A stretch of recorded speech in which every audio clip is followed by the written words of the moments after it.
বন্ধুরা, ভিডিওটি দেখলে হয়তো মনে হতে পারে এটা কিসের ভিডিও। আসলে বন্ধুরা, এটা হলো প্লেন থেকে তোলা আকাশের উপরে ভিডিও। মেঘের ভিতর দিয়ে যখন বিমানটা যাচ্ছে, সেই এক অপরূপ দৃশ্য দেখতে দেখতে আসুন কিছু আলোচনা করি। বন্ধুরা, আজকে মানুষ সামান্য তুচ্ছ বিষয় নিয়ে নামাজ ছেড়ে দেয়।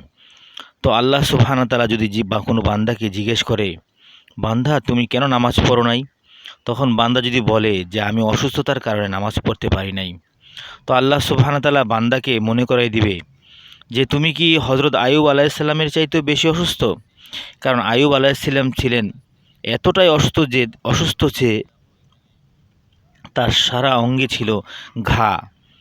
এমন কোনো অঙ্গ প্রত্যঙ্গ বাকি ছিল না যেখানে ঘা ছিল না। তার চাইতেও কি বেশি অসুস্থ? সেই আইয়ুব আলাইহিসসালামও তো এই অসুস্থ অবস্থায় নামাজ পড়েছেন, এই অসুস্থ অবস্থায় আল্লাহ তাআলার ইবাদত করেছেন। তারপরে কোনো এক ব্যক্তিকে যদি জিজ্ঞেস করে তুমি নামাজ পড়োনি কেন, সে বলবে যে আমি তো রাজ্য পরিচালনা করেছি, আমি তো রাজ্যের দায়িত্বভার গ্রহণ করেছি, আমি রাজ্য চালানোর কারণে, এই ব্যস্ততার কারণে আমি এই রকমভাবে নামাজ পড়তে পারিনি, আপনার হুকুম পালন করতে পারিনি। তো আল্লাহ সুবহানাহু ওয়া তাআলা মনে করাই দিবে যে হজরত সুলাইমান আলাইহিস সালামের চেয়েও বড় রাজত্ব তোমার ছিল। কারণ হজরত সুলাইমান আলাইহিস সালাম সারা পৃথিবী শাসন করেছেন এবং জিন, বাতাস, গাছপালা সবাই, পশু পাখি সবাই তার রাজত্বের মধ্যে ছিল, সবাই তার কথা শুনতো। এত বড় বাদশাহ থাকা সত্ত্বেও, সুলাইমান আলাইহিস সালাম এত বড় বাদশাহ থাকা সত্ত্বেও সবাই তার কথা শুনেছে।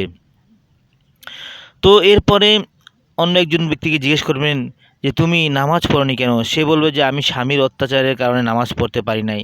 তো আল্লাহ সুবহানাহু ওয়া তাআলা তাকে মনে করাই দিবেন, তোমার স্বামী কী ধরনের অত্যাচার করেছে। তোমাকে কি আসিয়া রাদিয়াল্লাহু তাআলা আনহার মতো অত্যাচার করেছে? আসিয়াকে এমনভাবে নির্যাতন করছে, আগুন দিয়ে, পানি দিয়ে, এমন কোনো নির্যাতন নাই যেটা পৃথিবীর ইতিহাসে বিরল। এত পরিমাণ নির্যাতন আসিয়াকে তার স্বামী করেছে, ফেরাউনের স্ত্রী। তো এই আসিয়া রাদিয়াল্লাহু তাআলা আনহাকে এই পরিমাণ কষ্ট দিছে। আসিয়ার কষ্টের চাইতেও কি তুমি বেশি কষ্টে ছিলা, তোমার স্বামীর বেশি অত্যাচারে ছিলা? তো তারপরে তখন আর কি জবাব দিবেন? তো এরপরে কাউকে জিজ্ঞেস করবে যে তুমি নামাজ পড়োনি কেন, সে বলবে সংসারে এত কাজ ছিল, এত কাজ ছিল। তো তখন তাকে মনে করাই দিবে হযরত ফাতেমা রাদিয়াল্লাহু তাআলা আনহা, যিনি সংসারে এত কাজ নিজ হাতে করতেন, কোনো রকম গোলাম, চাকর, নকর কিচ্ছু ছিল না।